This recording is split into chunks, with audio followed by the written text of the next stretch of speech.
sekarang Bunda Iin sama Kire lagi di Masjid Saka Tunggal. Di sini banyak sekali monyet-monyetnya.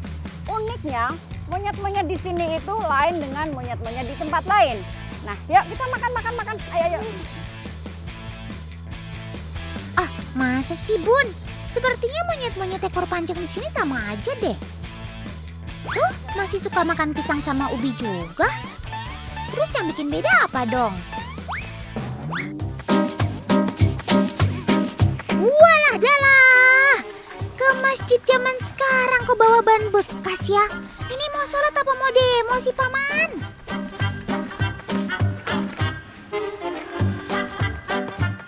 Ya salah banget nih Paman taruh pisang di halaman masjid. Selesai sholat pasti sisa bannya doang deh. Bukan, Sobat Otan mulai memantau dari kejauhan. Kok cuma diliatin aja sih? Walah, jangan-jangan ini yang dimaksud Bunda Iin. Para monyet di sekitar Masjid Saka Tunggal takut sama ban bekas. Tuh kan, dari tadi cuma menatap nanar pisang yang ditaruh dalam ban. Kasian deh loh.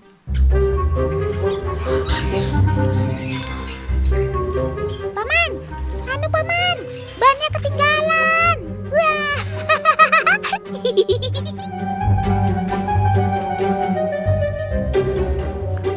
Lali, gedange. Wah, ora goban, lali. Menurut cerita warga Masjid Saka Tunggal, Cikaka Banyumas, Jawa Tengah, koloni monyet ekor panjang di sini takut dengan ban sejak salah satu anggota kelompoknya tidak sengaja tewas tertabrak dan masuk jaring-jaring ban motor. Sejak saat itu, muncullah rasa takut ketika para monyet melihat ban bekas. Wow, bukan hanya kisah pilu yang mengundang traumatik mendalam bagi para monyet, tapi ini juga membuktikan bahwa memori ingatan monyet sangat baik dan sampai turun-temurun ke generasi berikutnya. Lupakan yang sedih-sedih. Mending kita lihat nih keusilan Sobat Otan. Karena Masjid Saka Tunggal masuk ke daerah desa wisata Cikakak, jadi banyak pengunjung yang datang untuk apa coba? Betul, untuk memberi makan ratusan monyet liar ini teman. Para monyet di sini juga udah peka banget deh kalau dengar suara kendaraan yang datang. Karena tandanya mereka akan dapat makan gratis.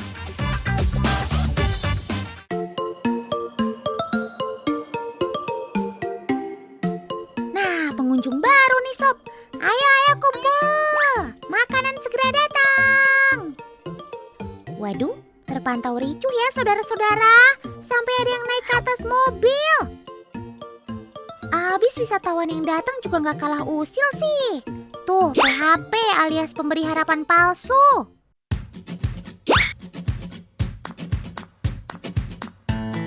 Walah, ternyata yang kasih makan monyet ini Kak Sera toh. Pantes iseng banget.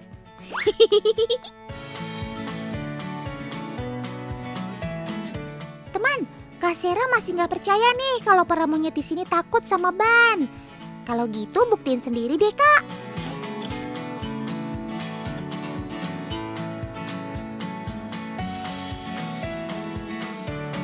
Nah kan, Sobat Otan jadi ogah tuh ambil pisang dari tangan Kak Sera.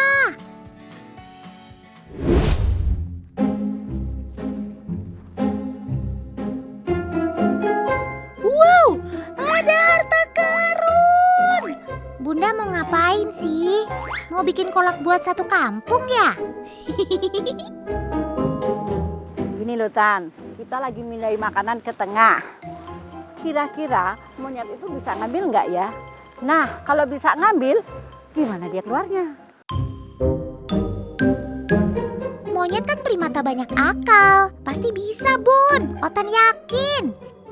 Ini dia, monyet pertama mulai mendekati mobil. Ya, ia berhasil menemukan harta karun di dalam sana. Satu persatu monyet mulai berdatangan. Tunggu. Otan melihat ada beberapa yang takut untuk naik ke atas mobil. Walah, ini dia hal yang pasti terjadi di sebuah koloni hewan. monyet-monyet kecil lebih takut dengan anggota yang lebih dominan, atau bahkan ketua dari kelompok tersebut. Biasanya para anggota menunggu monyet yang dominan makan hingga puas. Setelah itu, monyet yang lain bisa mengambil makanan yang sama tanpa harus bertengkar. By the way, eksperimen memberi makan monyet dalam mobil berhasil.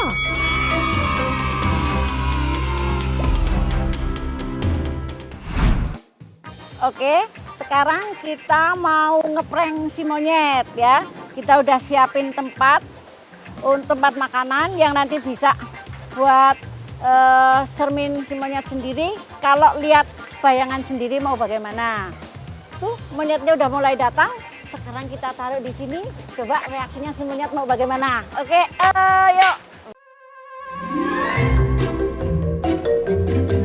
Monyet di umpan kacang yang gak bakal dikacangin lah. Auto rebutan kayak ibu-ibu lihat diskonan.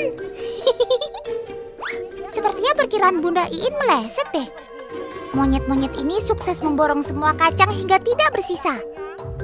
Walah, buat Otan mana sob? Loh, ini makanannya udah habis kok nggak ada reaksinya ya? Apa karena berebut makanan ya? Fokusnya ke makanan. Dengan koloni yang sebanyak itu, jadi nggak fokus dengan bayangannya sendiri. Nah, sekarang kita coba dengan cermin yang beneran. Oke, kita udah siapin kaca yang ditutupin kain. Nanti di dalamnya kita kasih makan banyak. Nah, bagaimana reaksinya? Si monyet lagi asik makan, kita tarik kainnya. Rupanya Bunda Iin dan Kire gak nyerah begitu saja. Semua perlengkapan eksperimen sudah disiapkan sematang mungkin. Oke, semoga kali ini berhasil ya. Ya, beberapa monyet sudah mulai masuk mengambil buah. Nah, sekarang kita coba angkat kainnya ya. Gimana reaksinya? Wah, semua berhamburan keluar meski tetap berusaha mengambil makanan. Tapi ada yang bingung juga nih saat melihat bayangannya di cermin. Bahkan Sobat Otan ini jadi lebih hati-hati untuk mengambil makanan.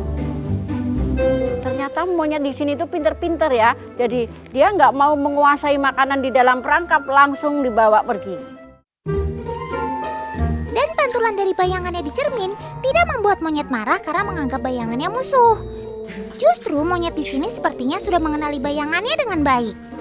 Sebab tidak semua hewan bisa mengenali dirinya saat dihadapkan dengan cermin. Sobat primata gitu loh, cerdas semua. Luar biasa ya, ternyata monyet-monyetnya nggak terjebak dengan ruang kaca yang sudah kita siapin. Luar biasa.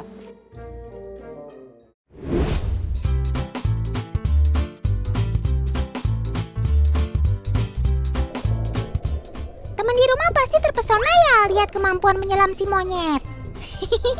Ya, meskipun hanya berenang di air yang dangkal, tapi terbuktikan kalau sebenarnya monyet tidak takut air. Salah satu habitat monyet ekor panjang adalah di hutan sepanjang sungai besar. Maka air bukan lagi hal asing untuk primata satu ini. Tapi yang membuat monyet takut air karena menghindar dari predator yang siap menerkam monyet kapan saja.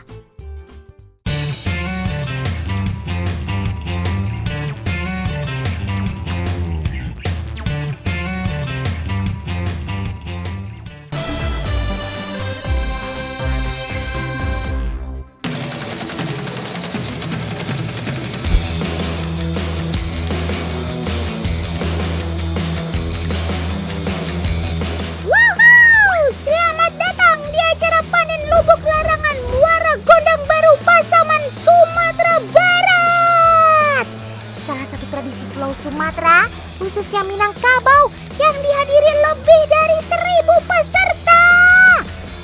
Mulai dari Pekanbaru, Riau, hingga masyarakat Sumatera Utara antusias menunggu panen yang dilakukan 1 tahun sekali ini. Onde mande, Otan jauh-jauh dari hutan juga mau nonton siaran langsung tangkap ikan larangan nih. Kalau nonton aja kurang asik Asik ya, biar seluruh peserta makin semangat cari ikan. Otan akan kasih hadiah untuk satu orang yang beruntung menangkap ikan terbesar. Gak tanggung-tanggung, hadiahnya 1 juta rupiah. Teman, tradisi lubuk larangan adalah sebuah tradisi menangkap ikan beramai-ramai di sungai yang sudah disepakati sebelumnya. Tradisi ini dilakukan secara turun-temurun sejak dulu kala. Jadi setiap ikan yang hidup di lubuk ini disebut ikan larangan, bukan nama spesies ikan baru loh ya.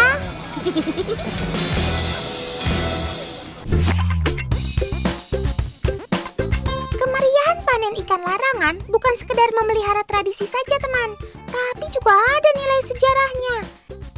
Kenapa ya disebut ikan larangan? Ada yang tahu jawabannya? Sambil nunggu calon juara lomba, kita tanya-tanya masyarakat yuk.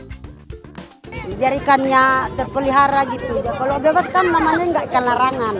Kalau ikan larangan pada waktunya kita buka sama-sama. Kalau ikan larangan itu ada yang dipasang uduh namanya kan. Kalau sebelum waktunya belum diambil, itu nggak boleh diambil. Karena kalau kita paksa ambil, kalau uduhnya belum dilepas, nanti bisa berefek ke diri masing-masing.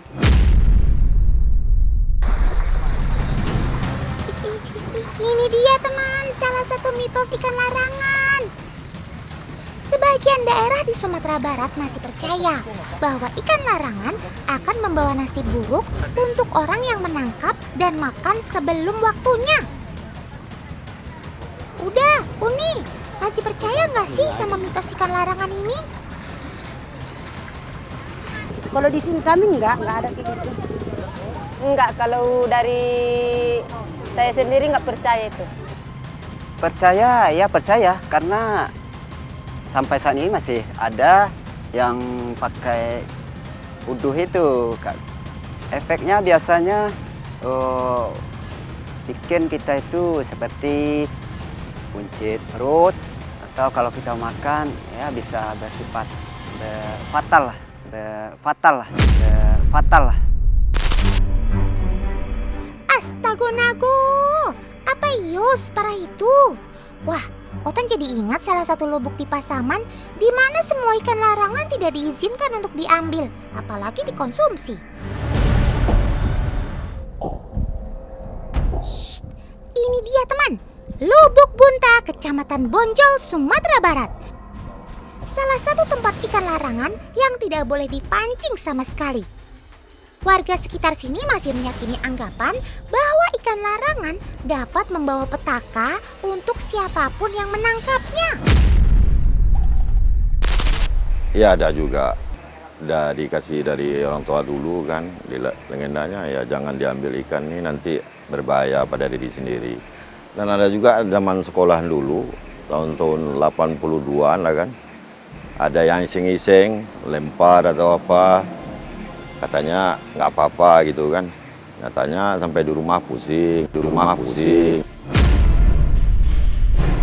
Habis itu ya nggak ada lagi lah gitu kira kan gitu. Nah, habis itu satu lagi ada yang ngambil pun, ada yang apa pun nggak berkah gitu. Konon dibutuhkan juru kunci untuk membuka uduh. Uduh adalah bacaan doa untuk membuka lubuk. Kemudian ikan-ikan larangan ini jadi aman untuk ditangkap. Namun, semenjak berpulangnya juru kunci Lubuk Bunta, tidak ada lagi yang bisa membuka uduh.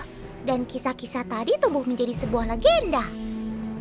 Nah, sebetulnya tradisi lubuk larangan inilah yang membantu sobat-sobat Otan untuk tetap lestari di alam. Dengan agenda panen ikan yang disepakati masyarakat, maka para penghuni sungai tidak cepat punah ditangkap. Ya ampun, Otan harus cepat-cepat kembali ke Muara Gandong baru, teman. Pasti para peserta udah gak sabar mau menimbang hasil tangkapannya. Ayo, siapa yang berani timbang ikan? Mari merapat. Peserta pertama membawa ikan gariang dengan bobot seberat 5 kilogram. Ada yang berani menantang? Wow, super sekali teman. Bapak ini membawa lele berukuran jumbo. Coba kita timbang dulu ya. Dan hasilnya 8,5 kilogram. Otomatis peserta pertama gagal menjadi juara ya. Wih, sepertinya sulit nih menemukan penantang selanjutnya. Tuh kan, kelihatannya peserta lain minder duluan deh lihat lele jumbo ini. Mantap! Kita hitung mundur untuk menutup lomba ini ya teman. 5, 4, 3. Waduh, gadang bana leleku. Apakah lele yang ini bisa mengalahkan berat peserta sebelumnya? Langsung kita lihat ya hasilnya. Lele jumbo kedua seberat hampir 10 kilogram. Selamat, udah berhasil memenangkan lomba dari si Otan. Woohoo! Rekor ikan terbesar lubuk larangan Muara Gandong Baru jatuh kepada Bapak Adi. Wah, Otan seneng banget bisa berpartisipasi memeriahkan acara lubuk larangan tahun ini. Doakan tahun depan ada lagi ya.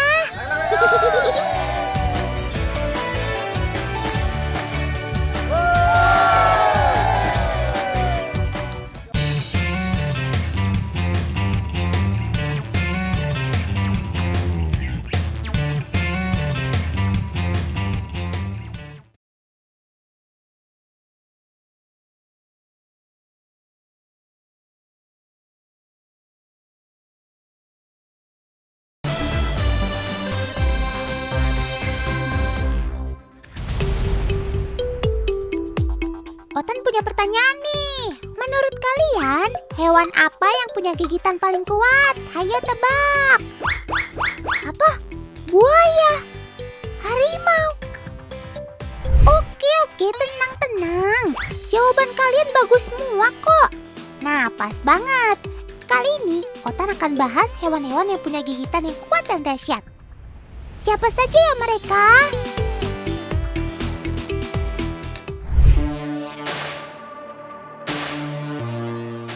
Sobat Otan yang asalnya jauh dari Amerika. Ini dia, alligator snapping turtle. Kekuatan gigitan alligator snapping turtle mencapai 1004 psi atau pound per square inch. Kita buktikan ya kekuatannya melalui beberapa percobaan ini.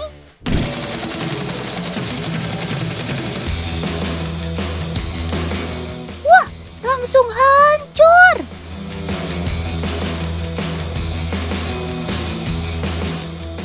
Sekarang kita coba dengan kaleng minuman.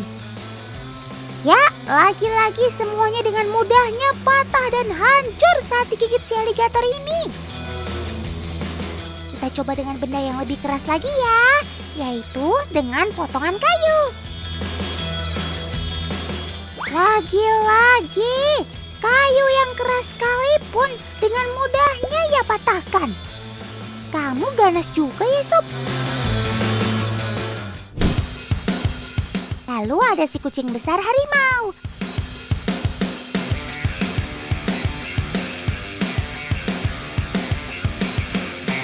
Siapapun pasti takut deh kalau lihat dia mengaum. Soal gigitan, Sobat Otan ini punya kekuatan gigitan mencapai 1050 psi loh. Di alam, Sobat Otan ini tidak hanya berburu di darat saja teman. Dia juga memangsa sampai ke atas pohon. Misalnya ketika mereka memangsa primata. Ia merupakan predator yang tangguh di segala medan. Lihat saja caranya saat mengambil makanan yang sudah dipasang di atas pohon ini teman. Seketika si harimau langsung memanjat untuk meraih makanan lezatnya. Si pemilik gigitan kuat berikutnya yaitu kuda Nil. Yap, kekuatan gigitan kuda Nil mencapai 1825 psi. Wih, jauh lebih kuat dari gigitan si harimau tadi ya. Semangka sebesar ini langsung hancur berkeping-keping hanya dengan sekali gigitan. Teman, sobat totan ini mampu membuka mulutnya sampai 180 derajat loh. Gak heran kalau sobat otan ini menduduki peringkat ketiga hewan dengan gigitan terkuat di dunia.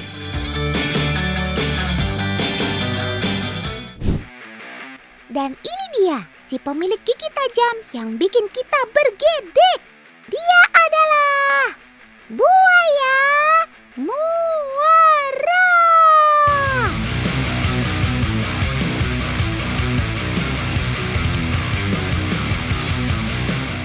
Lihat giginya yang tajam saja udah bikin bergidik deh. Gak heran kalau kekuatan gigitannya mencapai 3690 PSI. Wah.